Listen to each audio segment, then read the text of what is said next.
The December morning cut through the garage like a blade, sharp and clean, carrying the scent of sawdust and the faint perfume of pine from the Christmas tree lot down on Maple Street. Harold Brennan stood at his workbench, 68 years old and steady as the oak beams that held up his garage roof, running sandpaper along the edges of a wooden jewelry box he'd been crafting since Thanksgiving. The wood was cherry, salvaged from a tree that had fallen in his backyard 3 summers ago, the same summer Margaret had died. He'd told himself then that he was saving it for something special, though he hadn't known what. Now he did. The box was small, elegant, with a hidden compartment he'd engineered into the base using the old woodworking tricks his father had taught him 40 years ago. The kind of craftsmanship that took patience, the kind Margaret used to say he had in abundance for everything except conversations about his feelings. The radio played softly from its perch on the shelf between his drill bits and wood stain. Classical music, the kind Margaret had loved, Vivaldi maybe. He'd never learned to tell the composers apart, despite her gentle attempts to educate him over 37 years of marriage. Now, the music just filled the space, kept the silence from settling too deep into his bones. Harold held the box up to the overhead light, checking for imperfections. The grain ran smooth and true, no knots to mar the surface. Inside, nestled in a bed of dark velvet he'd ordered from the craft store, would sit the necklace, sterling silver, delicate as his daughter-in-law deserved, with coordinates engraved in tiny numerals on the back of the pendant. 423601N 71.089W. The coordinates of their old lake house up in New Hampshire, the place where David had learned to fish, where Sarah had spent her first Christmas as part of their family 4 years ago, where Margaret had insisted on taking that last family photo, just weeks before the cancer took her ability to travel. The numbers meant something. They were a way back home, even when home felt scattered to the 4 winds. GPS for the heart, Margaret would have called it, in that way she had of making the practical sound poetic. Harold set the box down and walked to the overhead door, pressing the button that sent it rattling up on its tracks.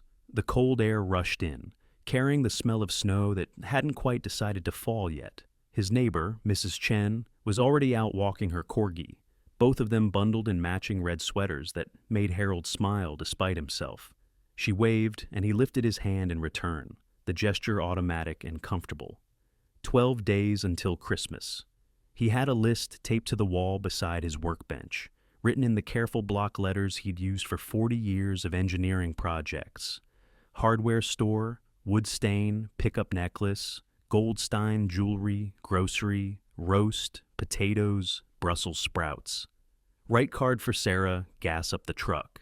The list was longer than it used to be when Margaret was alive. She'd handled the Christmas cards, the menu planning, the thoughtful touches that made their house feel like the center of something warm and important during the holidays. Now Harold moved through these tasks methodically, checking items off with the same precision he brought to his carpentry. It wasn't the same, would never be the same, but it was something. Structure, purpose.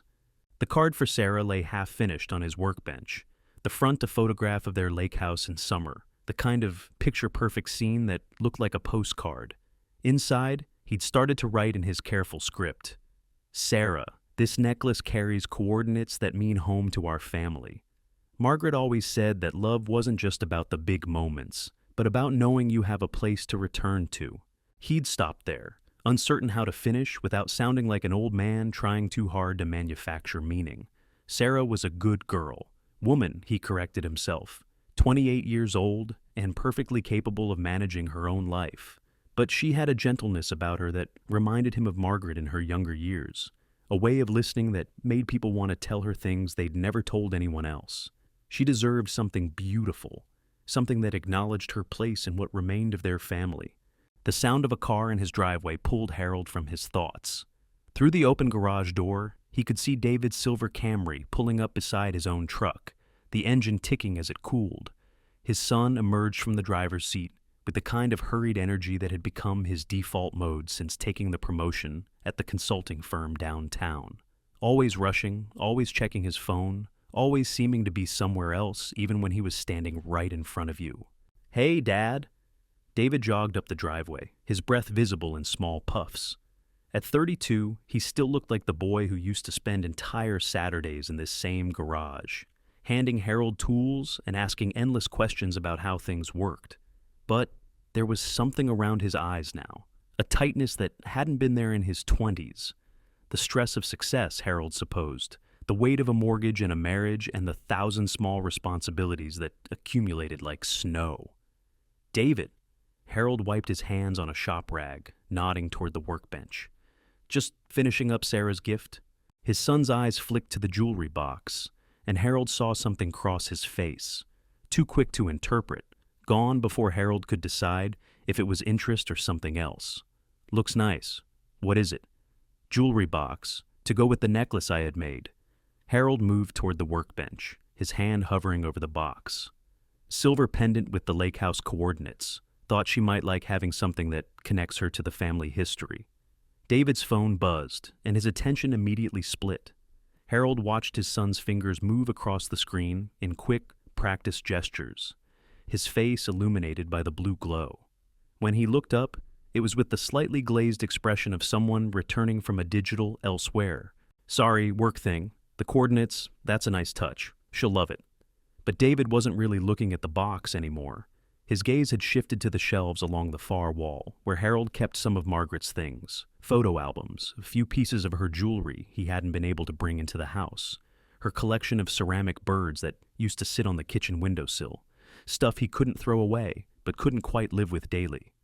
I should probably head back, David said, though he'd only been there 5 minutes. Sarah's making dinner, and you know how she gets when I'm late. Harold nodded, though he wondered when his son had started treating his wife's expectations like landmines to be navigated, rather than promises to be kept. Give her my love. Of course. David was already backing toward his car, phone in hand again. We'll see you Christmas Day, right? Sarah's been planning the whole thing for weeks. Wouldn't miss it. After David's taillights disappeared around the corner, Harold stood in his driveway for a long moment, listening to the silence. The December air was sharp in his lungs, clean and empty. Mrs. Chen had finished her walk, and the street settled into the kind of midday quiet that suburban neighborhoods wore like comfortable clothes. Back in the garage, Harold returned to his workbench and picked up the jewelry box. The wood was warm from his hands, smooth as river stones. He opened it, checking the hidden compartment one more time. Inside lay a small envelope containing 2 letters in Margaret's handwriting, one addressed to David, one to Sarah. Letters she'd written during her final months, when the cancer had given her clarity about what mattered and the time to put it into words. Harold had found them after the funeral, tucked inside her jewelry box with a note in her shaky handwriting, for when they need to remember who they are. He'd been saving them for the right moment, waiting for some sign that his son and daughter-in-law were ready for his wife's final wisdom. Maybe Christmas morning would be that moment. Maybe the coordinates on the necklace and the words in the letters would help David remember what he seemed to have forgotten in his rush toward whatever he thought success looked like. Harold closed the box and walked to the overhead door, intending to press the button that would seal the garage against the cold. But something made him pause, turn back toward his workbench. The shelf where he kept his tools looked different somehow, like furniture that had been moved and replaced almost correctly, but not quite. He moved closer, running his eyes along the familiar arrangement. His level was a fraction of an inch out of place. The dust pattern on the shelf showed a faint outline where something had been lifted and set back down. Harold frowned, trying to remember if he'd disturbed anything while working on the box. The sound of his doorbell made him look up. Through the small window in the side door, he could see the delivery truck pulling away from his curb. A package, probably. This time of year, they arrived almost daily, filled with Christmas orders and last-minute purchases. But when Harold opened the front door, there was no package waiting, just tire tracks in his driveway and the lingering scent of exhaust in the cold air. He walked back through the house to the garage, that odd feeling of displacement still nagging at him, like a splinter under the skin. The security camera above his garage door, the one David had insisted he install after Margaret died, blinked its small red light. Harold rarely checked the footage. The camera was more about David's peace of mind than his own security concerns. But now he found himself wondering what it might have recorded during the 20 minutes he'd spent talking with David and then standing in his driveway afterward. He made a mental note to check it later, then shook his head at his own paranoia. This was what living alone did to a man, made him suspicious of shadows, attentive to details that probably meant nothing. Harold returned to his workbench and picked up the card for Sarah, reading over the words he'd written. The message felt incomplete, like a sentence missing its period. He uncapped his pen and continued writing. Margaret always said that love wasn't just about the big moments, but about knowing you have a place to return to. These coordinates mark more than a location. They mark the center of all our best memories as a family. Wear this close to your heart and know that you'll always have a way home. Love, Harold. He slipped the card into its envelope and set it beside the jewelry box, then stood back to survey his handiwork. 12 days until Christmas, 12 days to finish the final details, to prepare the house for company, to transform his daily routine of careful solitude into something that could accommodate the noise and warmth of family. Outside, the first snow of the season had begun to fall, soft flakes that caught the afternoon light like scattered coins. Harold watched them settle on his driveway, covering David's tire tracks with a thin white blanket that made everything look clean and new. The garage felt different now, expectant somehow, as if it were holding its breath for whatever came next. Harold turned off the radio and began putting away his tools. Each one returned to its designated place with the methodical care of a man who understood that order was sometimes the only thing standing between you and the chaos that waited just outside your carefully controlled world. Tomorrow he would drive to Goldstein Jewelry to pick up the necklace. Tomorrow he would begin the grocery shopping, the meal planning, the 1,000 small tasks that would culminate in Christmas dinner around his dining room table. Tomorrow he would continue the work of being a father and grandfather in Margaret's absence, carrying forward the traditions she had built with the steady determination she had always admired in him. But tonight, in the quiet of his garage with snow falling beyond the windows, Harold Brennan stood among his tools and his memories and his carefully crafted Christmas gift, listening to the settling silence and wondering why the dust on his workbench looked like someone had been searching for something they'd already found. Harold discovered it on the morning of December 20th, 5 days before Christmas. He'd woken early, as had become his habit since Margaret's death, and made his way to the garage with a cup of coffee steaming in the cold air. The jewelry box sat exactly where he'd left it on his workbench, the cherry wood gleaming under the fluorescent lights. But when he opened it to admire the necklace one final time before wrapping it, the velvet interior gaped empty as a wound. His first instinct was to check the hidden compartment, thinking perhaps he'd stored the necklace there for safekeeping and forgotten. But the small space held only Margaret's letters, still sealed in their envelopes. The necklace, sterling silver with coordinates that meant home, was simply gone. Harold set his coffee down with deliberate care and began a methodical search. He checked every drawer in his workbench, every shelf, every corner where the necklace might have fallen or been misplaced. He moved boxes, shifted tools, even checked inside his truck in case he'd somehow carried it outside without remembering. Nothing. The warranty card from Goldstein Jewelry was missing too. Harold kept all his receipts and paperwork in a small filing cabinet beside his workbench, organized by month and category with the precision of a man who'd spent 40 years in engineering. The December folder showed a gap where the jewelry store documentation should have been. Harold sat heavily on his work stool and considered the implications. The necklace hadn't simply vanished. Someone had taken it, along with the paperwork that would prove ownership. Someone who knew where to look, who understood that the warranty card was as valuable as the jewelry itself. Someone who had been in his garage recently. Harold walked to the side door and examined the lock. No signs of forced entry.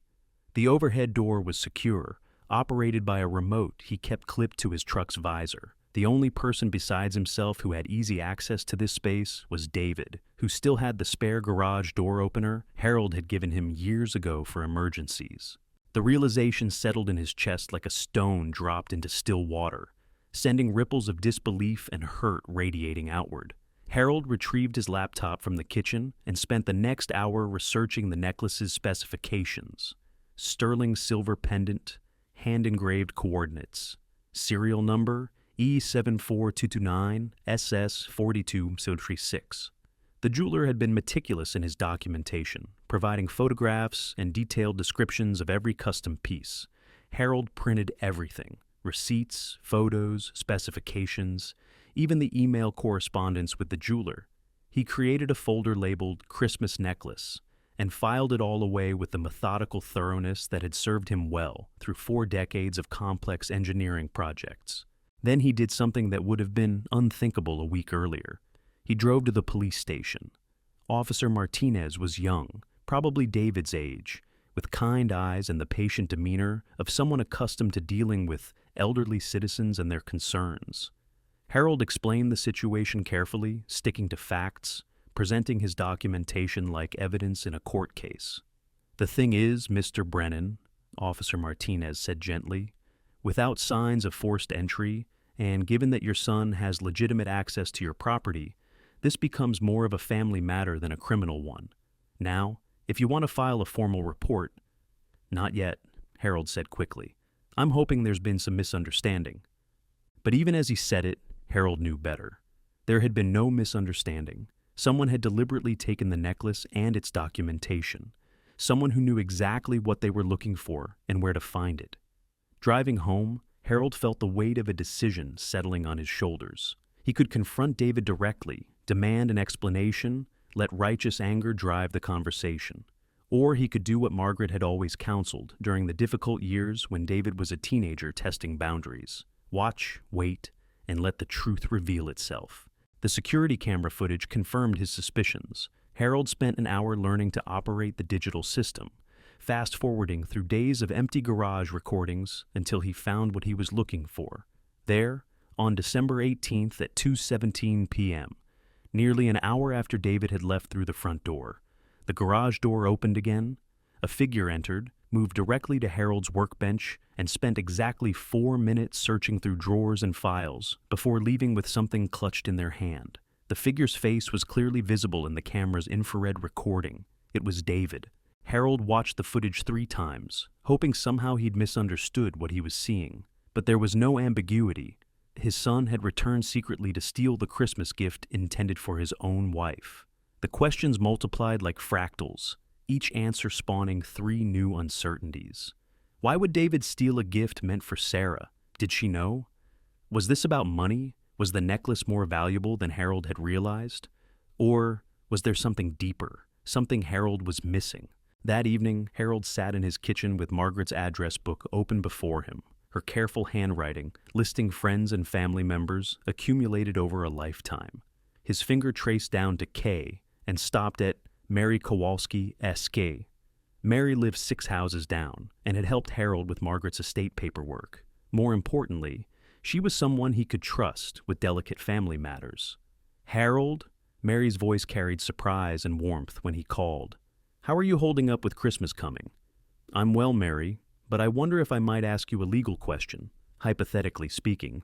Harold explained the situation without names, presenting it as a theoretical problem involving identity theft and family members. Mary listened without interruption, her lawyer's mind processing implications. "Hypothetically," she said carefully, "I'd advise documenting everything, securing any accounts or credit lines that might be vulnerable, and considering whether this might be a symptom of a larger problem. Financial desperation makes people do things they'd never consider under normal circumstances."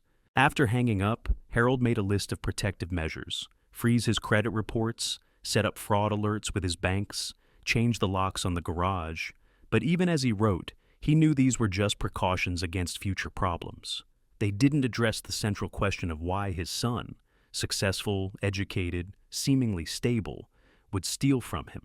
Harold spent the weekend moving through his normal routine with careful deliberation. He went to the hardware store for wood stain, grocery shopping for Christmas dinner supplies, even stopped by the post office to mail cards to his few remaining relatives. But underneath the ordinary tasks, his mind worked like a detective assembling clues.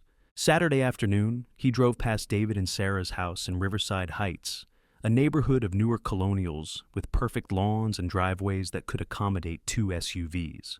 David's Camry sat in its usual spot, but there was something different about the house itself. The Christmas decorations seemed sparse compared to previous years, and Harold noticed the newspapers piling up on the front porch, unusual for Sarah, who was typically meticulous about such details. On Sunday, Harold attended the early service at St. Matthew's, where he and Margaret had worshipped for 23 years. The familiar rituals provided comfort, but his mind wandered during the sermon about Joseph's trust in divine providence. Trust seemed like a luxury Harold could no longer afford. After church, he drove to the lake house in New Hampshire. The 2-hour journey gave him time to think, and the empty house provided the solitude he needed to process what he'd discovered. The lake house sat frozen and silent on the shore of Mirror Lake, its windows dark, the dock pulled up for winter. This was the place whose coordinates he'd had engraved on the stolen necklace, the geographical center of his family's happiest memories. Harold unlocked the front door and stepped into the cold silence. The house smelled of cedar and old fires, of summers and Christmases past. He walked through the rooms slowly, remembering David as a boy catching his first fish off the dock, Sarah's delight during her first visit when she'd discovered Margaret's collection of vintage lake postcards. In the master bedroom, Harold opened the old steamer trunk where Margaret had kept family photographs and mementos. At the very bottom, wrapped in tissue paper, lay the original deed to the property and a small velvet box containing Margaret's engagement ring, the one she'd stopped wearing when arthritis made it too painful, the one Harold had been saving for the day David might want to pass it down to his own children.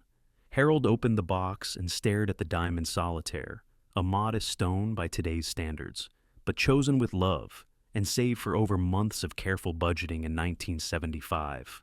The ring represented everything he and Margaret had built together: commitment, sacrifice, the faith that tomorrow would be better than today if you were willing to work for it.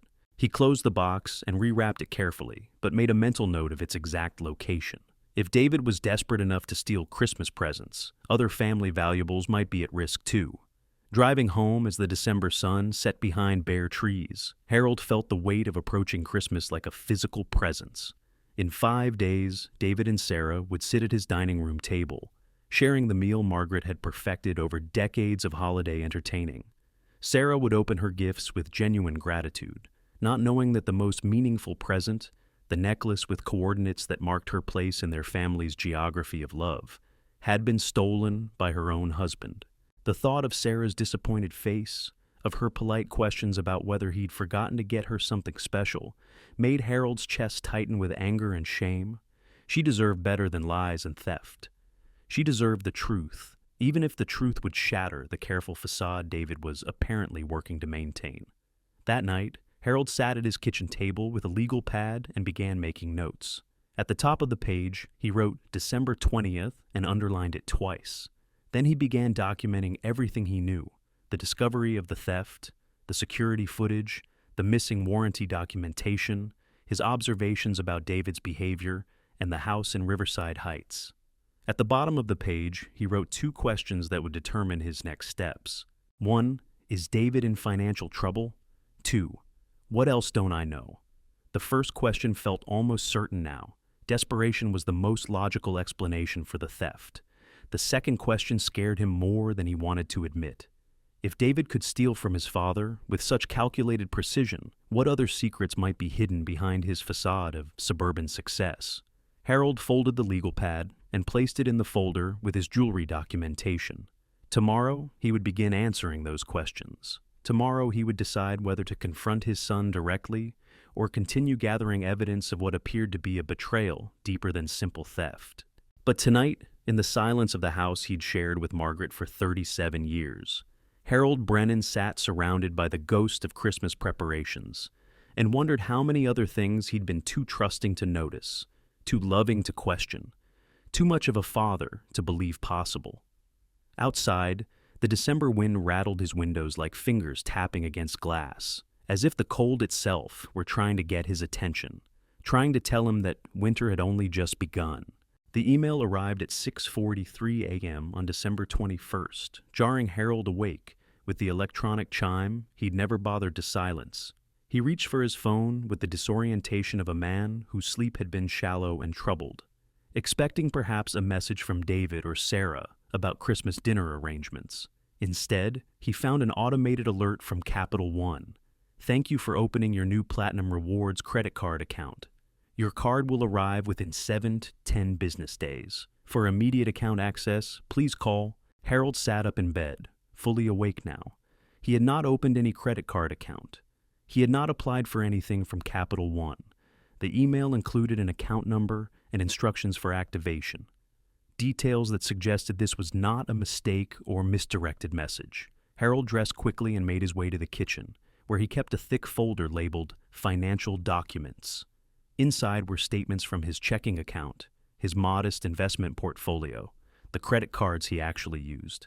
He compared the account number in the email to everything in his files. Nothing matched. By 7 a.m., Harold was on the phone with Capital One's customer service line, navigating through automated menus until he reached a human being named Patricia, who spoke with the weary patience of someone who fielded these calls regularly. "I'm showing an application submitted online on December 19th, Patricia explained, after Harold provided his social security number and answered a series of security questions. The application was approved for a $5,000 credit limit. Is this not your account, Mr. Brennan? Absolutely not. I never applied for this card. I see. In cases of suspected identity theft, we'll need to freeze the account immediately and begin a fraud investigation. Can you tell me if you've shared your personal information with anyone recently? Family members sometimes." Harold stopped listening. December 19th, the day after David had returned to steal the necklace. The pieces were falling into place with the horrible clarity of a puzzle he'd never wanted to solve. "Mr. Brennan, are you still there?" "Yes. Please freeze the account and send me all the documentation. I'll be filing a police report." After hanging up, Harold sat at his kitchen table with his laptop and began a systematic review of his financial accounts. His bank statements showed no unusual activity, but Harold realized he'd been checking only his primary accounts. He logged into the credit monitoring service Margaret had insisted they sign up for years earlier, navigating through screens he rarely bothered to examine. There, buried in a section labeled Recent Inquiries, were 4 credit checks from different companies, all dated within the past month. Harold recognized none of them. A store credit card from Best Buy, something called PayPal Credit, an account with a firm, and the Capital One card. Each inquiry showed his correct social security number, address, and phone number. Harold printed everything and drove directly to Goldstein Jewelry, where he'd purchased the stolen necklace. The shop occupied a narrow storefront between a dry cleaner and a coffee shop, its windows filled with engagement rings that caught the morning light like promises made visible. Mr. Goldstein himself emerged from the back room when Harold entered, a thin man in his 70s, with careful hands and eyes that missed nothing. "Mr. Brennan, how can I help you? Is there a problem with the necklace?" "I need to verify the serial number and check your warranty records. The piece was stolen from my home." Mr. Goldstein's expression shifted from professional courtesy to genuine concern. "Stolen? But I have the warranty card right here. It was returned yesterday by your son for a minor adjustment." Harold felt the world tilt slightly. "My son returned the warranty card?" "Yes, David Brennan. He said the clasp was catching and asked if we could smooth it. Very considerate of him to handle it personally, rather than having his wife bring it in after Christmas." Mr. Goldstein moved to his computer and pulled up the record. "He picked it up this morning, actually, about an hour ago." Harold stared at the computer screen, processing this information. David had not only stolen the necklace, but had brought it back to the jeweler for repairs, using the warranty card Harold thought was missing, which meant David was planning to give the necklace to Sarah himself, passing off Harold's gift as his own. "Mr. Goldstein, I need copies of everything related to this transaction. The original sale, the warranty return, everything." The jeweler's face clouded with understanding. Family troubles? Something like that? Harold left Goldstein Jewelry with a manila envelope full of documentation and a growing sense of betrayal that went deeper than simple theft. This wasn't desperation or momentary weakness. This was calculated deception, planned and executed with the kind of methodical care Harold recognized from his own engineering background. Instead of driving home, Harold found himself heading toward Riverside Heights and David's neighborhood. He parked 3 houses down from his son's colonial and sat in his truck, studying the house with new eyes. The sparse Christmas decorations now seemed less like minimalism and more like someone trying to maintain appearances on a tight budget. The newspapers on the porch weren't piling up. They'd been stopped altogether, probably to save money. Harold was about to leave when David's front door opened and Sarah emerged, dressed for work, but moving with the careful precision of someone conserving energy. She looked thinner than Harold remembered, her professional clothes hanging slightly loose as if she'd recently lost weight. She got into her Honda Civic, not the newer model Harold had seen her driving just months earlier, and backed out of the driveway.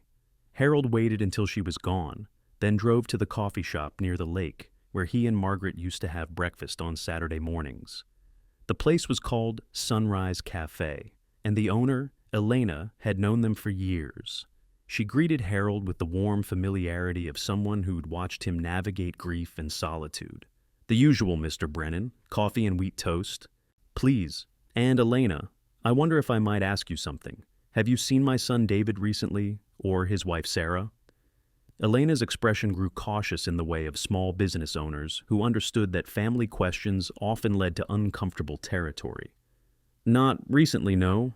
Although," she paused, refilling Harold's coffee cup. "Sarah was in a few weeks ago. She seemed upset about something. Kept checking her phone, you know. When she paid, her card was declined. She was embarrassed." Harold nodded, filing this information away with everything else he was learning about his son's hidden life. After Elena moved on to other customers, Harold sat alone with his coffee and tried to construct a timeline of David's deception. The credit card applications had started a month ago, around the time Sarah's card was declined at the coffee shop. The necklace theft had happened 3 days ago. David had returned it to the jeweler for repairs yesterday and picked it up this morning, which meant that tonight or tomorrow he would present Harold's gift to Sarah as his own, probably with some story about how much thought and planning had gone into choosing something so meaningful. Harold's phone rang, interrupting his dark thoughts. The caller ID showed Mary Kowalski's name. "Harold, I've been thinking about our conversation the other day. The hypothetical situation you described, I think you should know that identity theft between family members is more common than people realize, especially when someone is facing financial pressure. What kind of pressure? Gambling debts, failed investments. Sometimes people get in over their heads and start seeing family assets as available resources rather than other people's property. The fact that someone would steal something so personal, a Christmas gift, suggests they're either very desperate or very entitled. Neither is good." After Mary hung up, Harold remained in the coffee shop for another hour, watching the familiar rhythm of morning customers and trying to reconcile the David he'd raised with the man who would steal from his father and lie to his wife. The boy Harold remembered had been honest to a fault, the kind of child who confessed to broken windows before anyone discovered them, who returned lost wallets to store managers and worried about keeping even small mistakes secret. What had changed? When had his son become someone capable of such calculated betrayal?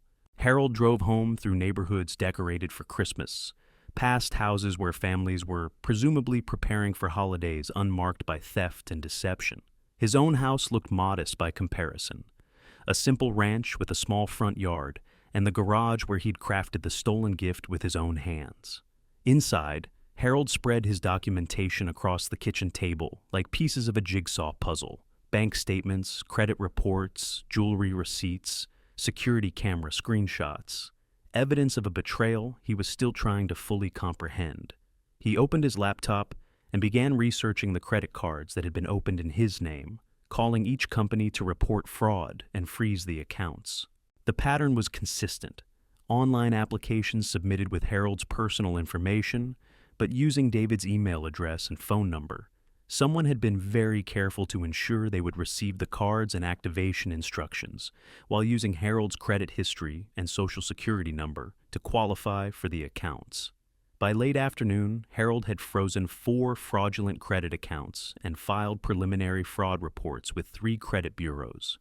Each customer service representative had offered the same advice: file a police report, document everything, consider whether anyone in his household might have access to his personal information. Harold knew exactly who had access.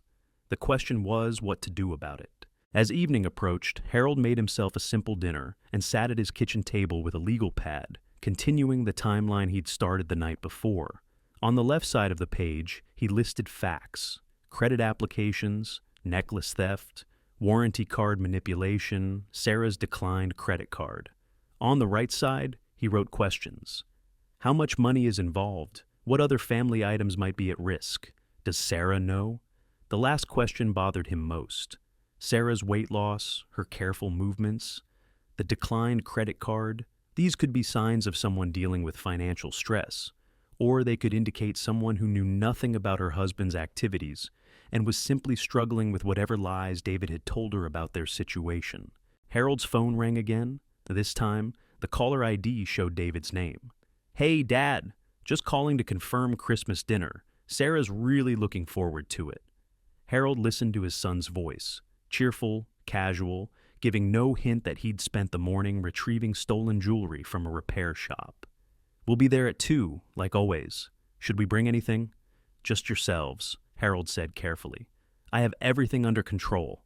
"Great. Oh, and Dad? Sarah wanted me to ask if you need help with anything, setting up, cooking, whatever. You know how she likes to be useful." The casual mention of Sarah's helpfulness, coming from someone who was deceiving her so completely, made Harold's jaw clench. "That's thoughtful of her, but I can manage." After David hung up, Harold sat in the growing darkness of his kitchen and faced the decision he'd been avoiding for 3 days. He could confront David directly, present the evidence, and demand explanations. He could call the police and file formal charges, letting the legal system handle what had become a clear case of identity theft and fraud. Or he could let Christmas dinner proceed as planned, watching his son present the stolen necklace to his wife, while Harold gathered more evidence and planned a response that would protect both himself and Sarah from whatever larger deception was still unfolding. Harold chose the third option. Tomorrow was December 22nd. He had 3 days to prepare for what might be the most difficult Christmas dinner of his life, and to decide how much truth a family could survive when the foundation of trust had already cracked beyond repair. Outside his kitchen window, the December night settled over his quiet neighborhood like a blanket, hiding the secrets that lurked behind every lit window, every carefully maintained facade of suburban contentment. Harold had always believed that families were built on love and honesty, that blood and shared history created bonds stronger than temporary difficulties. Now he was learning that sometimes the people closest to you were the ones most willing to steal not just your possessions, but your peace of mind, your trust, and your faith in the very idea that family meant something more than opportunity disguised as affection. Harold folded his legal pad and filed it away with the rest of his evidence. Tomorrow he would continue his investigation. Tomorrow, he would decide how to protect himself and Sarah from David's expanding web of deception. But tonight, for the first time since Margaret's death, Harold Brennan went to bed feeling truly alone in the world, surrounded by the Christmas preparations that now felt like props in a play, where he didn't know his lines and couldn't trust the other actors to remember theirs. Part 4, Debts in the Shadows. Harold's invitation to visit the lake house came on December 22nd, delivered with the casual tone of a man suggesting nothing more complicated than a father-son fishing trip. "I was thinking of driving up to check on the property before the heavy snows hit. Want to come along? We could grab lunch at that place you used to like." David's response carried a hesitation Harold had learned to recognize, the pause of someone calculating whether they could afford the time away from whatever crisis was consuming their attention. "This weekend's pretty packed, Dad. Sarah has us running all over for last-minute Christmas stuff. Just a few hours. I could use the company, and you know how your mother always said the coordinates on that necklace represented more than just geography." The mention of the necklace, casual, seemingly innocent, produced exactly the reaction Harold expected. David's voice shifted, became more focused. "The necklace? The one I had made for Sarah, sterling silver with the lake house coordinates engraved. 423601 north, 71.0589 west. Your mother always said those numbers were like a compass pointing toward home, toward the center of what mattered most to our family." Harold could almost hear David's mental gears turning, processing this information against whatever story he planned to tell Sarah about the gift's origin. "That sounds really meaningful, Dad. She'll love it." "I hope so. Anyway, the offer stands if you change your mind about the lake house." After hanging up, Harold felt the grim satisfaction of a chess player who just forced his opponent to reveal their position. David's reaction to the coordinate numbers confirmed what Harold already suspected. His son planned to present the stolen necklace as his own gift, complete with the backstory Harold had provided about its significance. Harold spent the rest of the morning finalizing his Christmas dinner preparations, but his mind kept returning to the larger questions that surrounded David's theft. Identity fraud required more than simple desperation. It suggested someone comfortable with deception, someone who'd crossed moral boundaries before and found the crossing easier each time. That afternoon, Harold drove to the public library and used one of their computers to research something he couldn't bear to search for on his home network: his son's name, combined with terms like bankruptcy, foreclosure, and legal proceedings. The results painted a picture Harold had been dreading to see. David's consulting firm had been named in a lawsuit 18 months earlier, accused of overbilling clients and misrepresenting project timelines. The case had been settled out of court, but the legal fees and reputation damage had apparently taken their toll. Harold found references to David's departure from the firm, buried in industry newsletters and LinkedIn updates that spoke of pursuing new opportunities and consulting independently. Independent consulting that apparently wasn't generating enough income to maintain the lifestyle David and Sarah had built together. Harold dug deeper, following digital breadcrumbs through court records and public filings. Sarah's Honda Civic wasn't a downgrade by choice. Their BMW had been repossessed 6 months earlier. The sparse Christmas decorations weren't minimalism. They were evidence of people trying to maintain appearances while cutting every possible expense. Most troubling of all, Harold discovered gambling-related charges on David's social media activity. A photo from 8 months ago showed David at what appeared to be a casino, tagged with location data from Atlantic City. Another image from 6 months later showed him at a poker tournament in Foxwoods.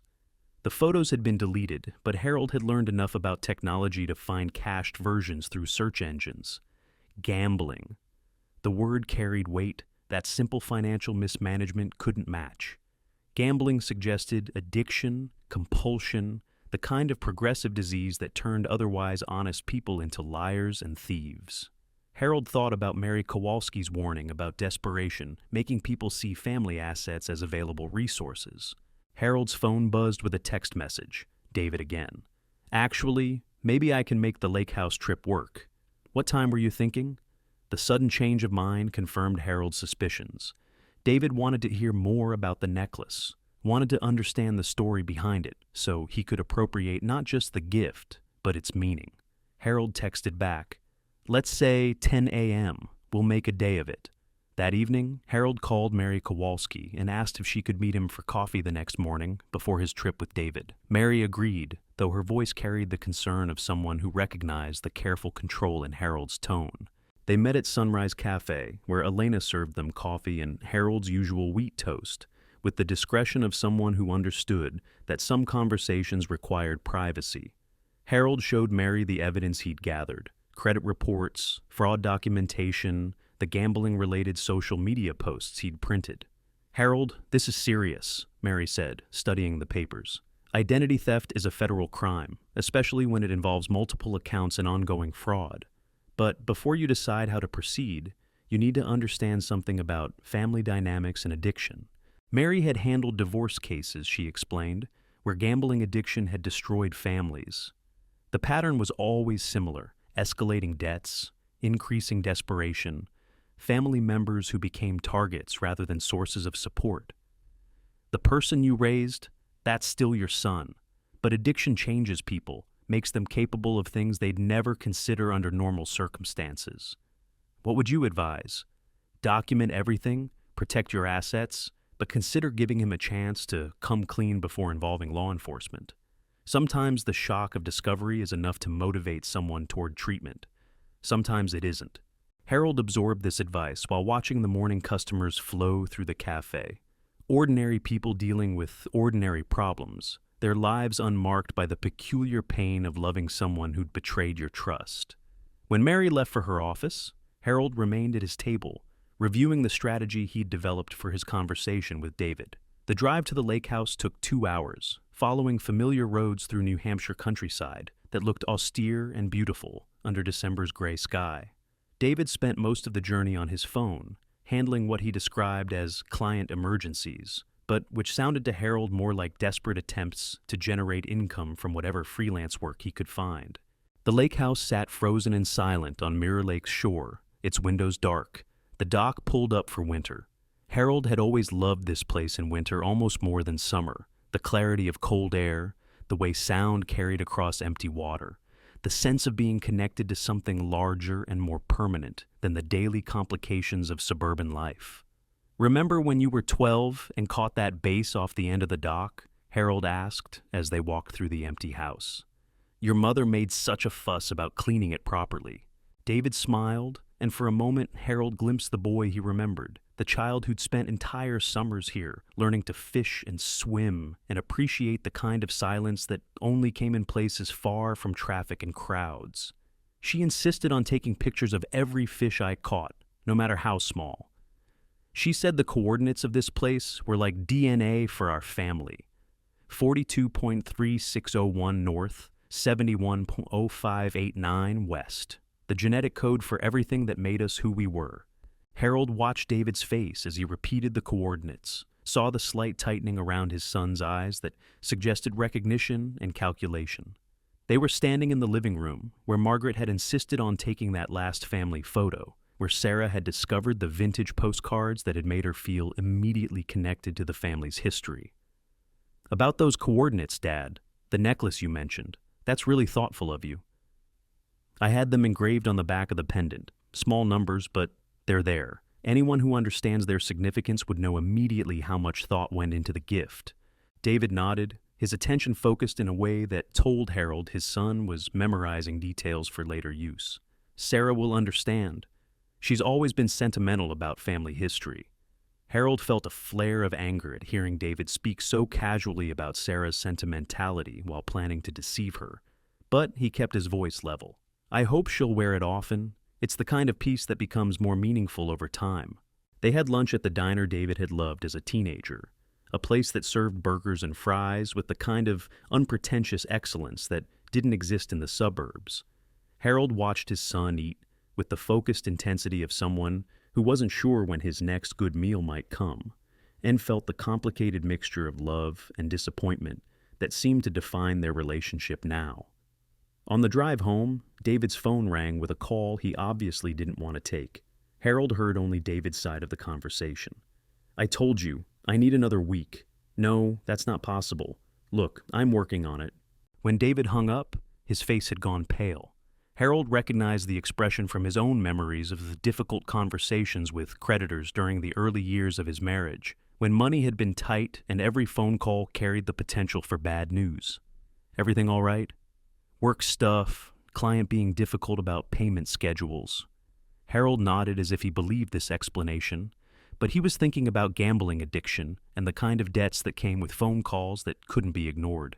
He was thinking about his son's pale face and the way David's hands had trembled slightly while talking to whoever had called. That evening, Harold sat in his kitchen with his laptop and searched for information about gambling addiction treatment. He found websites for Gamblers Anonymous, residential treatment programs, family support groups for people dealing with loved ones who'd lost control of their betting. The literature was full of warnings about enabling behaviors and the importance of setting firm boundaries. Harold also researched something else: spendthrift trusts and estate planning strategies designed to protect inheritances from creditors and from beneficiaries who might not be capable of managing money responsibly. The legal mechanisms were complex, but the basic principle was simple. You could leave money to someone while ensuring they couldn't gamble it away or lose it to bad decisions. Margaret had always handled their estate planning, working with their lawyer to create wills and trusts that would provide for David while protecting their assets. But those documents had been written when David was a responsible adult with a stable career and a bright future. They hadn't anticipated addiction, fraud, or the kind of desperation that turned children into thieves. Harold made a note to call their estate attorney after Christmas. Whatever else happened, he needed to ensure that David's problems wouldn't eventually consume everything Harold and Margaret had worked to build. His phone rang at 9 p.m. David's name appeared on the caller ID. "Dad, I just wanted to thank you for today. The lake house, lunch, just spending time together. I know I've been distracted lately with work stress, but I really appreciate you making the effort."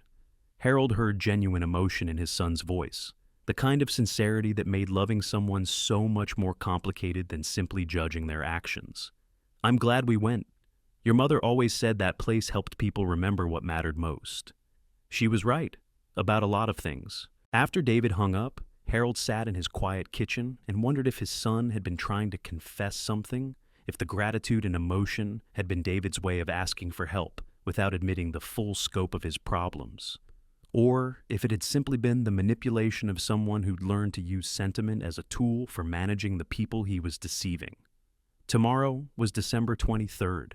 In 36 hours, David and Sarah would sit at Harold's dining room table for Christmas dinner. Sarah would open her gifts, including the necklace David planned to present as his own thoughtful choice. Harold would watch this performance while knowing the truth about where the gift had come from and what its theft represented about his son's character. Harold had 43 years of fatherhood behind him, 4 decades of believing that love and patience and good example could guide a child toward becoming the kind of adult you'd be proud to know. Now he was learning that sometimes love wasn't enough, that good intentions could be twisted into justifications for bad choices, and that the person you'd raised might become someone you barely recognized. But Harold also understood that Christmas dinner might be his last chance to offer David a path toward redemption, a way back from whatever dark place gambling and desperation had taken him. The question was whether David would recognize the offer when it came, and whether he was still capable of choosing truth over the increasingly elaborate lies that seemed to have become his default response to every problem. Outside Harold's kitchen window, the December night was clear and cold, filled with stars that seemed closer and brighter than usual. Margaret had always said that winter nights like this were when you could see farthest, when the cold air cleared away everything that usually obscured your vision. Harold hoped she was right. Tomorrow he would need to see very clearly indeed. Part 5. The Soft Trap. Harold spent December 23rd implementing what Mary Kowalski had called protective documentation, the kind of careful evidence gathering that would be necessary whether this ended in family reconciliation or criminal charges. He drove to 3 different locations that morning, each stop part of a strategy he had developed during a sleepless night of planning. His first destination was a storage unit facility 20 minutes from his house, where he rented a small climate-controlled space under his name alone. Harold transferred Margaret's most valuable jewelry there, along with important documents and the few family heirlooms that remained in his garage. If David was desperate enough to steal Christmas gifts, Harold reasoned, nothing of value was safe in his house. The second stop was his bank, where Harold met with a manager named Patricia Chen, who specialized in elder financial protection. Harold explained his situation carefully, sticking to facts and avoiding speculation about David's motives. Patricia listened with the practiced concern of someone who'd heard similar stories before. "We can put additional security measures on your accounts," Patricia explained. "Verbal passwords for phone transactions, alerts for any transactions over a certain amount, and we can flag your social security number for extra verification on any credit applications." Harold agreed to all the protections, then asked about something else. If someone wanted to make restitution for financial fraud, what would that process look like? That depends on the scope of the fraud and whether the victim wants to pursue criminal charges. Sometimes families work out private arrangements, payment plans, supervised access to accounts, that sort of thing. But it has to be formalized legally to be enforceable. Harold filed this information away for future reference and made his third stop. The law office of Jennifer Martinez, a family attorney Mary Kowalski had recommended. Harold had called ahead, explaining that he needed urgent consultation about estate planning and fraud protection. Jennifer Martinez was younger than Harold had expected, probably in her 40s, with the kind of direct manner that inspired confidence. Harold spread his documentation across her conference table and explained the situation methodically: the identity theft, the stolen necklace, his suspicions about gambling addiction. "The immediate question is whether you want to file criminal charges," Jennifer said, after reviewing the evidence. "You have a strong case for identity theft and fraud, but once you involve law enforcement, you lose control over the outcome. Your son could face federal charges, prison time, permanent criminal record. And if I don't file charges, then you need to protect yourself from future fraud while deciding whether to give him a chance to make things right. We can modify your estate planning immediately. Create what's called a spendthrift trust that would protect any inheritance from creditors and prevent your son from accessing large sums all at once." Jennifer explained the mechanics of spendthrift trusts, assets held by an independent trustee, distributions made according to specific criteria, protection from both creditors and the beneficiary's poor judgment. It's not punishment, she emphasized. It's protection for everyone involved. Harold authorized Jennifer to draft the trust documents immediately, with an understanding that they would be executed after Christmas, regardless of how his confrontation with David played out. Some protections couldn't wait for family reconciliation. That afternoon, Harold implemented the most delicate part of his strategy, a conversation with Sarah that would test his theory about her knowledge of David's activities. He called her cell phone directly, something he rarely did, knowing she was at work at the accounting firm, where she'd been employed for 6 years. "Harold, is everything okay?"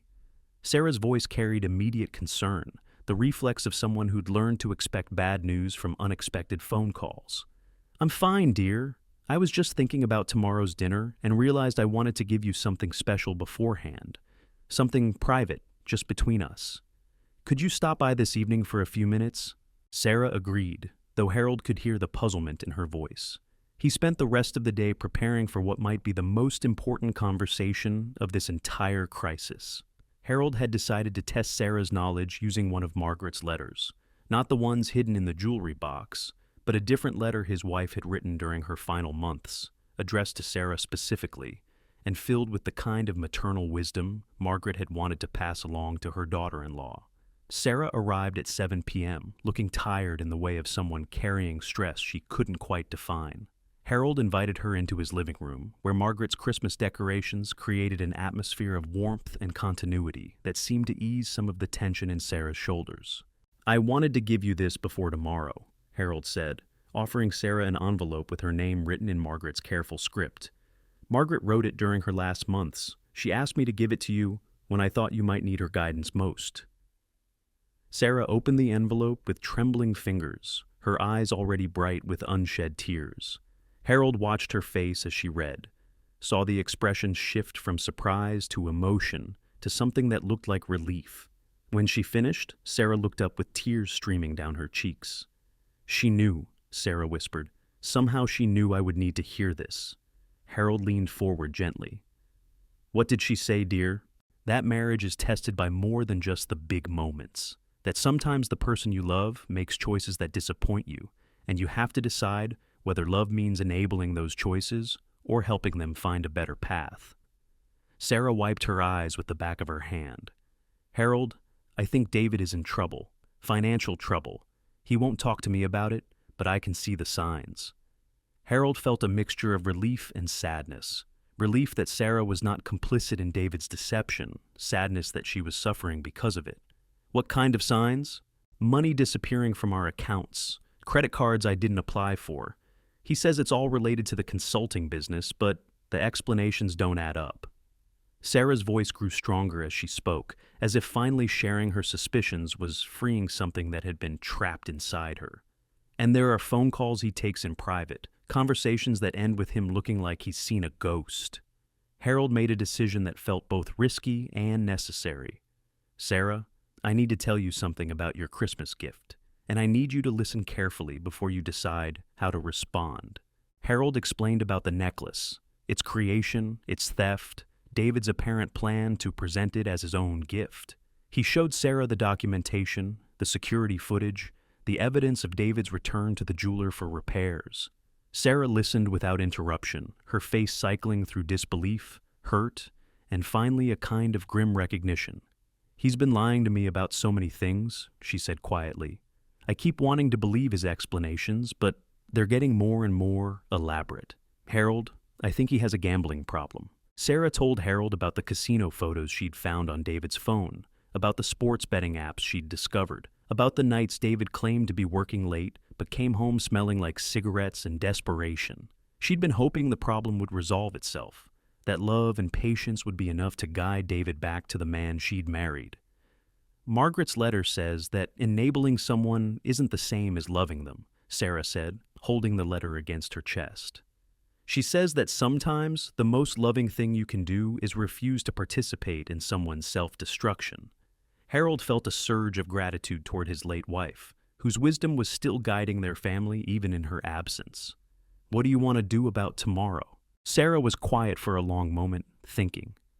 "I want to give him one chance to tell the truth. About the money, about the gambling, about the necklace.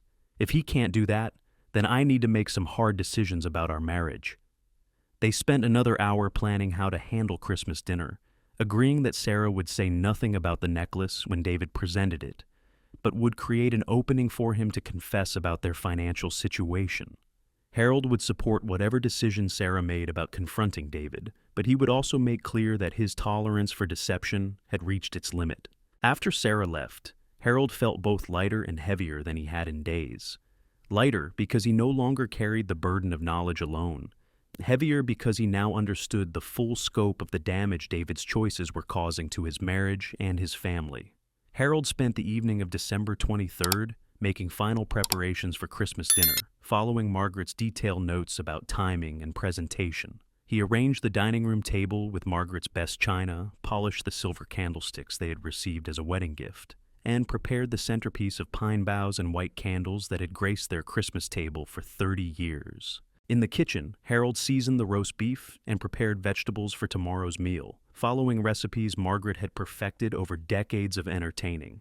The familiar rhythms of holiday preparation provided comfort and structure, anchoring him in tradition, even as he prepared for a confrontation that might shatter their family's carefully maintained facade. That night, Harold sat in his living room with a brandy, something he rarely did, but which seemed appropriate given the gravity of what tomorrow might bring. He thought about Margaret and what she would have done in this situation. She'd always been better at difficult conversations, better at finding the balance between confrontation and compassion. Harold imagined her voice offering guidance. "Love him enough to tell him the truth, but love yourself enough to protect what we built together." Tomorrow would be Christmas Day. David would arrive with stolen gifts and elaborate lies, unaware that his father and wife had compared notes and documented his deceptions. Sarah would sit at their table knowing her husband had betrayed not just Harold's trust, but her own hopes for their marriage. Harold would serve the meal Margaret had taught him to prepare, using recipes and traditions that represented everything stable and enduring about their family. And then, surrounded by the symbols of love and continuity, they would have the conversation that would determine whether David still had a place at their table, and whether their family could survive the collision between unconditional love and unacceptable behavior. Outside Harold's window, Christmas Eve snow had begun to fall, covering the world in the kind of pristine whiteness that made everything look clean and new. Harold finished his brandy and went to bed, knowing that by tomorrow evening, nothing would look quite the same again. Christmas morning would bring gifts and revelations in equal measure, and Harold would learn whether the son he'd raised with such hope and patience was still capable of choosing honesty over deception, redemption over the easy path of continued lies. The snow continued to fall through the night, blanketing Harold's neighborhood in silence and possibility, covering the tracks of whatever had come before, and creating a clean slate for whatever would come next. Christmas morning arrived with the kind of crystalline clarity that made everything look sharp-edged and significant. Harold woke before dawn, as had become his habit, and stood at his bedroom window, watching the snow-covered neighborhood emerge from darkness. Every house displayed the careful abundance of successful suburbia, elaborate light displays, tasteful wreaths, driveways cleared to accommodate visiting relatives. His own house looked modest by comparison, but Harold preferred it that way. Margaret had always said that the best celebrations happened inside, around tables where people told the truth to each other. Today would test that philosophy. Harold spent the morning following Margaret's detailed timeline for Christmas dinner preparation, each task completed with the methodical precision she'd admired in him. The roast beef went into the oven at precisely 10 a.m. Yorkshire pudding batter rested in the refrigerator, waiting for the final 30 minutes of cooking. Brussels sprouts were trimmed and ready for roasting with bacon and onions. Everything proceeded according to the schedule Margaret had refined over decades of Christmas entertaining. At 11 a.m., Harold's doorbell rang. He opened it to find Mrs. Chen from next door, holding a foil-wrapped plate and wearing the kind of determined smile that suggested she'd been rehearsing this conversation. "Merry Christmas, Harold. I brought some of my Christmas cookies. The ginger ones you always liked when Margaret and I exchanged plates." Harold accepted the gift gratefully, recognizing the gesture as Mrs. Chen's way of checking on him during his first Christmas alone. "That's very thoughtful. Would you like some coffee?" "Just for a minute. I don't want to intrude on your family time." They sat in Harold's kitchen, where the smell of roasting beef filled the air with promises of celebration. Mrs. Chen made polite conversation about the weather and the neighborhood Christmas decorations, but Harold could see her studying his face with the concern of someone who understood that holidays could amplify loneliness as much as joy. "David and Sarah are coming for dinner," Harold offered, answering the question she hadn't asked. "That's wonderful. Family is so important, especially during the holidays." Mrs. Chen paused, then added carefully, "I hope everything is well with them. I noticed David was here several times last week, which seemed unusual." Harold felt a chill that had nothing to do with the December weather. "Several times?" "Well, twice that I saw. Once when you were here talking with him, and once later when you weren't home. I only noticed because he seemed to be in a hurry the second time."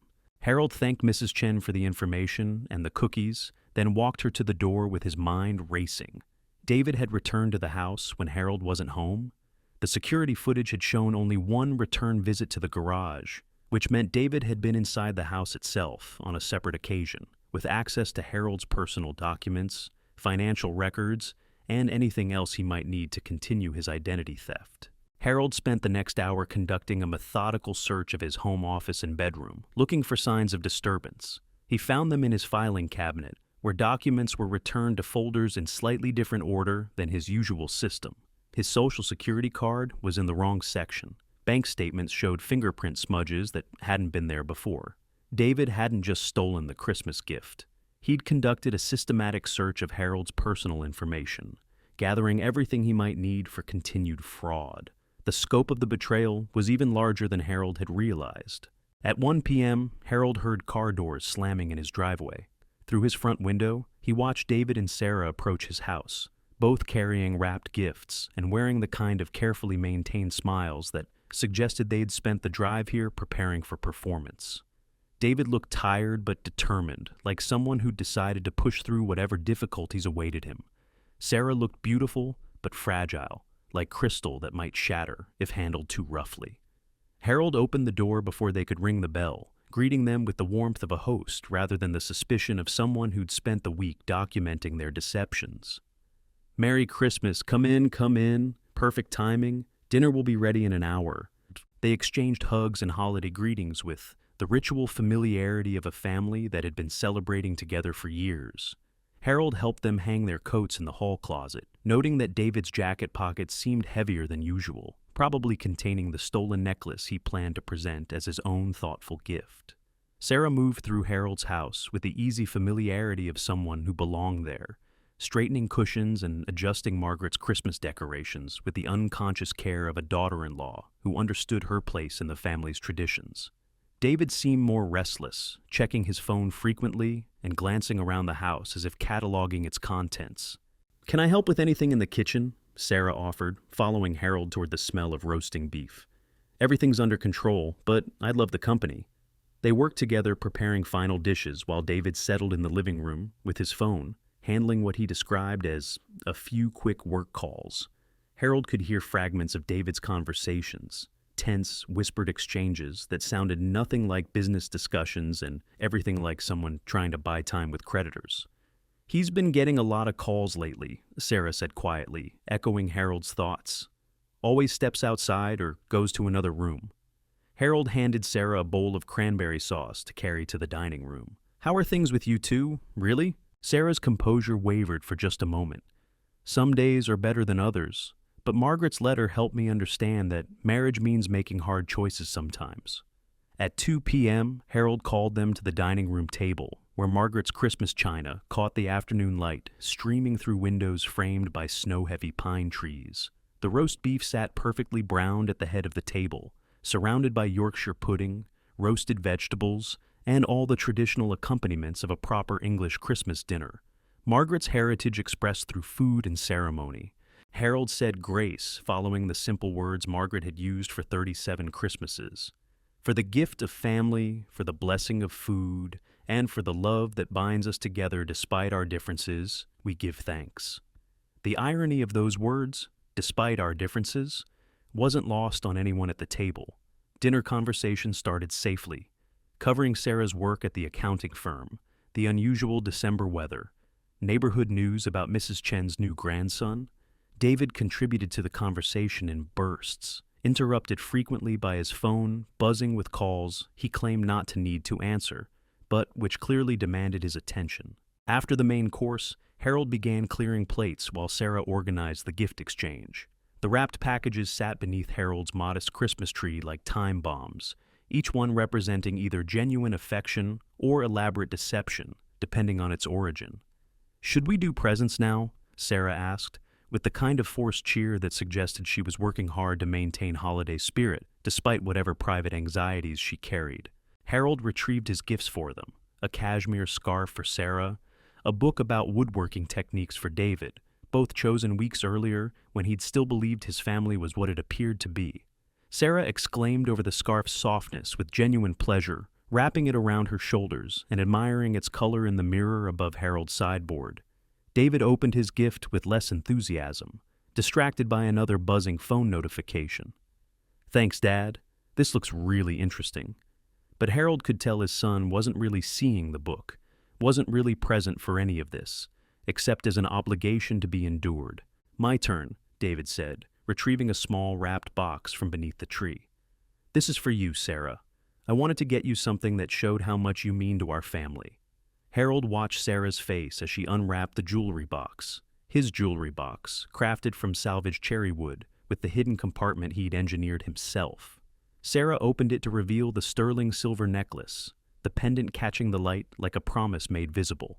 "David, it's beautiful," Sarah breathed, lifting the necklace from its velvet bed. "What do these numbers mean?" "Those are coordinates," David said, and Harold heard his own words repeated with casual confidence. 42-3601 north, 71.0589 west. They mark the location of our family's lake house, the place where we've made our best memories together. I wanted you to have something that would always point you toward home. Harold felt his jaw clench as he listened to David appropriate not just the gift, but the entire story of its significance, the coordinates that represented Margaret's philosophy about family and belonging, transformed into David's fiction about thoughtfulness and love. Sarah fastened the necklace around her throat, where it caught the light beautifully. "It's perfect. I can't believe you remembered all those stories about the lake house and what it meant to your mother." "Some things are too important to forget," David said, and Harold wondered if his son understood the irony of those words. Harold excused himself to the kitchen, ostensibly to prepare coffee and dessert, but actually to give himself a moment to process what he'd just witnessed. David had performed the deception flawlessly, presenting the stolen gift with exactly the right combination of sentiment and casual confidence. If Harold hadn't known the truth, he would have been proud of his son's thoughtfulness. Instead, Harold felt something close to grief, not just for the stolen necklace, but for the son he'd thought he'd raised, the man who could lie so smoothly to his wife while wearing the expression of someone sharing a meaningful gift. When Harold returned to the dining room with coffee and Margaret's traditional Christmas pudding, he found Sarah examining the necklace more closely, running her fingers over the engraved coordinates with obvious pleasure. "Harold, did you know about this?" Sarah asked. "It's such a perfect gift." This was the moment Harold had been preparing for since discovering the theft. He could play along with David's deception, preserving the family peace at the cost of his own integrity. Or he could tell the truth and force the confrontation that might shatter whatever remained of their relationships. Harold chose a middle path. "The coordinates are very meaningful," he said carefully. 42-3601 north, 71-0589 west. Those numbers represent more than just a location. They represent the center of our family's geography, the place where we learned what home really means. Harold watched David's face as he spoke, saw his son's growing awareness that something in Harold's tone suggested knowledge beyond casual conversation. "David," Harold continued, "perhaps you could tell Sarah where you had the necklace made. I'd be curious to know which jeweler did such beautiful engraving work." David's hesitation lasted only a moment, but it was long enough for Sarah to notice. I used a place downtown. Small shop, family-owned. I don't remember the exact name." Goldstein jewelry, perhaps? David went very still. How did you— Yes, that sounds right. Harold reached into his jacket pocket and withdrew a manila envelope. I thought you might say that. He opened the envelope and removed several documents: the original receipt for the necklace, the warranty information, photographs of the engraving process, and printouts from the security camera showing David's unauthorized return to Harold's garage. These are the records from when I commissioned this necklace for Sarah myself, 3 weeks ago. The serial number on the pendant is E7429SS4236, the same serial number Mr. Goldstein recorded when you brought it back for repairs 2 days ago. The silence that followed was absolute. Sarah's hand moved instinctively to the necklace at her throat, her face cycling through confusion, understanding, and finally a kind of devastated recognition. David? Sarah's voice was barely a whisper. What is this? David looked trapped, his careful composure cracking like ice under pressure. Harold watched his son's face and saw the moment when David realized that denial was no longer possible, that the evidence was too complete for anything but truth. I can explain, David began, but his voice carried no conviction. Please do, Harold said quietly. Because I'd very much like to understand how my Christmas gift for Sarah ended up being presented as your Christmas gift for Sarah. I'd like to understand why my garage was searched, why credit cards were opened in my name, and why my son thought it was acceptable to steal from his father. Sarah removed the necklace with shaking hands and set it on the table between them like evidence in a trial. Is this true, David? Did you steal this from your father? Harold watched his son struggle with the decision between continued lying and the relief of confession. David looked at the documents spread across the Christmas table, at his wife's devastated face, at his father's careful composure. Yes, David said finally, I took it, but it's not what you think. Then explain it to us, Harold said, because what I think is that my son has become someone I don't recognize. Someone who steals Christmas gifts and commits identity theft and lies to his wife about debts and gambling. So, please, help me understand what I'm missing. The Christmas dinner Harold had prepared with such care sat forgotten on the table as the three of them stared at each other across the wreckage of trust and the glittering evidence of betrayal. Outside, snow continued to fall on Harold's quiet neighborhood, where other families were presumably sharing genuine gifts and honest conversations around their own holiday tables. Harold had offered David the chance to confess, and David had taken it. Now came the harder part, deciding whether confession was enough to rebuild what had been broken, or whether some betrayals cut too deep for even Christmas forgiveness to heal. The confession that followed was uglier than Harold had imagined. David slumped in his chair as if the weight of pretense had been physically exhausting him, and the story that emerged was one of progressive deception that had started small and escalated beyond any reasonable boundary. It started with sports betting, David said, his voice barely audible above the December wind rattling Harold's windows. Just small amounts, something to make watching games more interesting. But the algorithms, they're designed to make you lose, and I kept thinking I could win it back.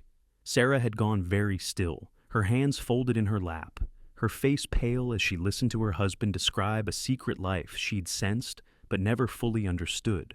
Harold remained silent, letting David's words fill the space between them like smoke from a fire that had been burning undetected for months. When I lost my position at the firm, the lawsuit settlement, the reputation damage, the consulting work wasn't enough to cover our expenses. The mortgage, the car payments, Sarah's student loans. I thought I could bet my way out of the hole, use skill and research to beat the system. How much? Harold asked quietly. David's hands shook as he reached for his water glass. 47,000, maybe 52. I stopped counting after it passed 50. Sarah made a sound like air being forced from her lungs. Harold felt his own breath catch at the magnitude of the debt his son had accumulated.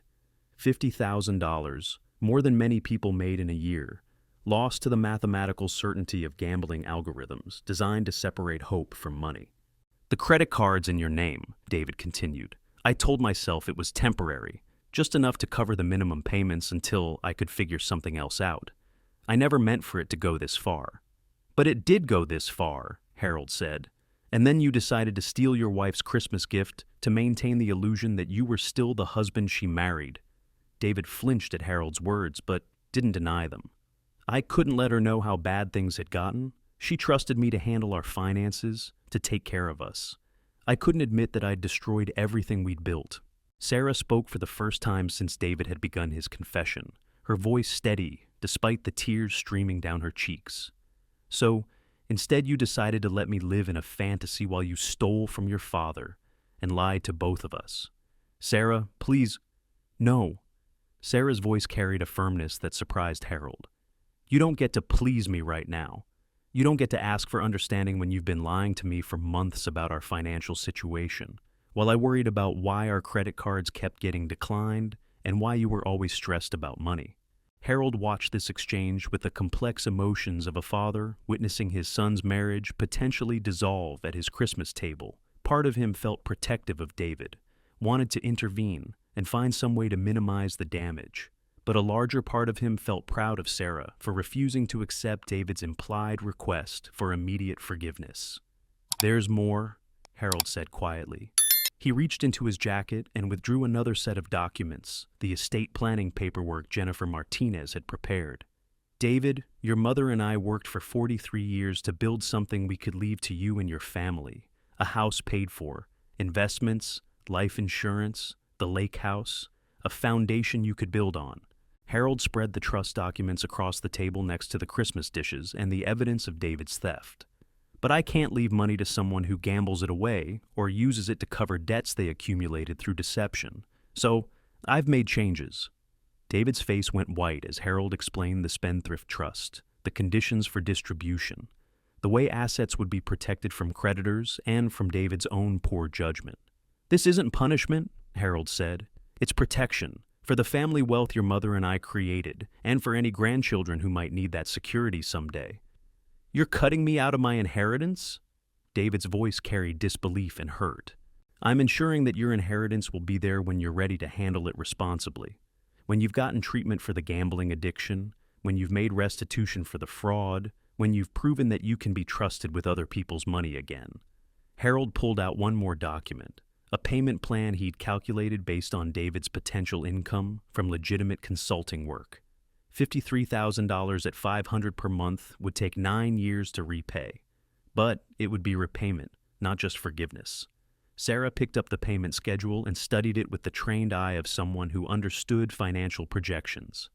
This assumes David can maintain steady income from consulting work, and that he stops gambling completely. Which brings us to the other condition, Harold said. He withdrew a brochure for Gamblers Anonymous and contact information for residential treatment programs. Recovery isn't optional if you want to remain part of this family. Not the kind of recovery where you promise to do better, but the kind where you get professional help and submit to ongoing monitoring. David stared at the document spread across the table, evidence of his crimes, plans for his recovery, conditions for his redemption. And if I refuse, then I file criminal charges for identity theft and fraud, and you face whatever consequences the legal system determines. Your marriage becomes Sarah's decision alone, and your relationship with me becomes whatever you can rebuild from prison. The starkness of Harold's ultimatum hung in the air like a challenge. Harold had spent days preparing for this moment, consulting with lawyers and therapists and financial advisors about the best way to offer David a path forward without enabling his destructive behavior. Sarah broke the silence. I need to know about the wedding ring, she said quietly. David looked confused. What wedding ring? My wedding ring, the one you gave me 4 years ago, the one I've been wearing every day since our wedding. Sarah twisted the simple band on her finger. It's fake, isn't it? You sold the real one and replaced it with a cubic zirconia copy. Harold watched his son's face crumble as Sarah revealed that she'd discovered yet another deception. David nodded miserably. 6 months ago. I thought I could win the money back and replace it before you noticed. I noticed, Sarah said simply. I've known for 3 months that my wedding ring was fake. I just kept hoping you would tell me the truth. Harold felt a surge of admiration for his daughter-in-law, who had been living with the knowledge of her husband's deceptions while still hoping for honesty. Sarah had shown more grace and patience than David deserved, and more strength than Harold had realized she possessed. "The real ring is at Goldstein Jewelry," Harold said. "I had my lawyer retrieve it yesterday. It's part of the restitution process. Everything you sold or pawned gets bought back and returned." Harold handed Sarah a small velvet box. "Your real wedding ring, the one David chose for you when he was still the man you married." Sarah opened the box with trembling fingers and stared at the simple diamond solitaire that represented 4 years of marriage and a lifetime of promises that had been pawned for gambling money. She slipped the ring onto her finger, replacing the fake she'd worn in silence for months. "This is what recovery looks like," Harold said, addressing both David and Sarah. "Truth instead of lies. Restitution instead of continued theft. Professional help instead of promises that don't mean anything anymore." David sat in silence for a long moment, processing the choice his father had presented. Redemption with conditions, or consequences without mercy. Harold could see his son calculating options, looking for some middle path that would allow him to avoid the hard work of genuine recovery. "The gambling," David said finally. "I know I need help, but the meetings, the residential treatment, it seems so extreme." $53,000 in debt suggests your problem is pretty extreme, Sarah said dryly.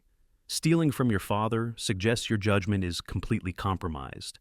I'd say extreme measures are exactly what's called for."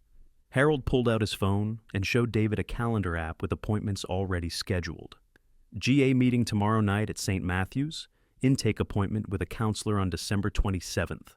Financial planning session with someone who specializes in debt recovery on December 30th. These aren't suggestions, David. They're requirements. And if I do all this, the meetings, the counseling, the payment plan, then what?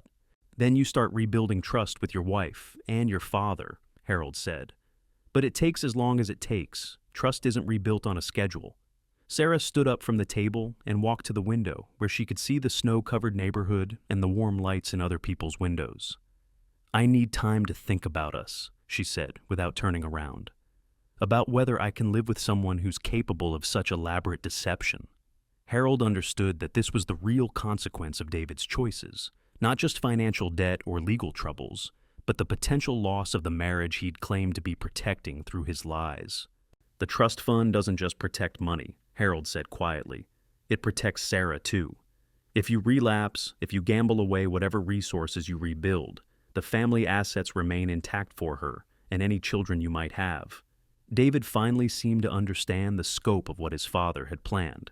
Not just punishment for past crimes, but protection against future ones. Harold had built a system that would allow David to recover while ensuring that his recovery was genuine rather than performed. "I'll do it," David said finally. "The meetings, the counseling, the payment plan, all of it." "Good," Harold said. "But understand that this is the beginning of recovery, not the end of consequences. You've damaged more than just finances. You've damaged relationships, trust, your own integrity. Rebuilding takes years, not months." Harold began clearing the Christmas dishes from the table, removing plates and glasses and evidence while leaving the documents that would govern their family's future. The meal he'd prepared with such care was forgotten, cold and congealed, but the conversation that had replaced dinner would shape their relationships for years to come. Outside, the December evening was settling over Harold's neighborhood, with the kind of profound quiet that came with fresh snow and satisfied families. Harold imagined other houses where Christmas dinner had ended, with expressions of gratitude and contentment, where gifts had been exchanged honestly, and love had been expressed without conditions or consequences. His own Christmas had been different, harder, more honest, shaped by the collision between unconditional love and unacceptable behavior. But as Harold looked at his son and daughter-in-law, both of them finally facing the truth about their situation, he felt something that might have been hope. Margaret had always said that the coordinates engraved on the stolen necklace represented more than geography. They represented a way home, a path back to what mattered most. Harold hoped his son would find his way back to the man he'd once been, back to the husband Sarah deserved, back to the son Harold had raised to value honesty above convenience. The necklace still sat on the table between them, its coordinates catching the light like a promise that home was still possible, even for those who'd lost their way in the darkness of their own poor choices. But first, David would have to prove he was willing to make the journey back.